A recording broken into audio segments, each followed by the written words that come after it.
عبدالله د ایران له لوري په افغانانو شوی ظلم د ستاینې وړ وباله.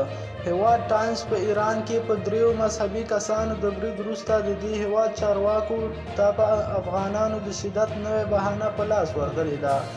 اوس نو د دې هیواد پوځیان په سړکونو، په پارکونو، هر ځای چې افغانان ګیر کړي شکنجه کوي، په چاقوانو یې وهي، وژني، جنسي تیری پرې کوي، بیا یې ویډیوګانې اخلي او خپروي، مجبوروي چې افغانانو ته سپکې سپورې ووایي، حضرت عمر رضی الله عنه ته کنځل وکړي او نور دا ډول وحشتونه.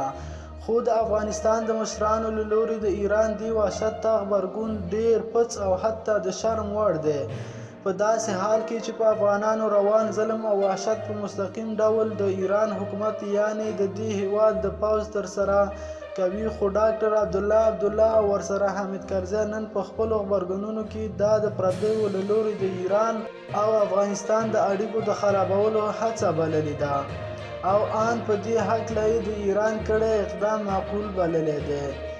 عبدالله په خپل پیغام کې داسې ویلي: په مشهد کې په ایرانی مذهبي کسانو برید په سختو ټکو غندم. د خپل ځان او د افغانستان د خلکو له طرفه د ایران جمهوریت اسلامي دولت ته تسلیت وړاندې کوم. په داسې حال کې چې په ایران کې ترسره شوی وحشت ان په فلمونو کې هم نه دی لیدل شوی. د طالبانو حکومت هم نه پڅه خوله له ایران څخه سوال کړی دی چې د افغان کډوالو سره ښه رویه وکړي.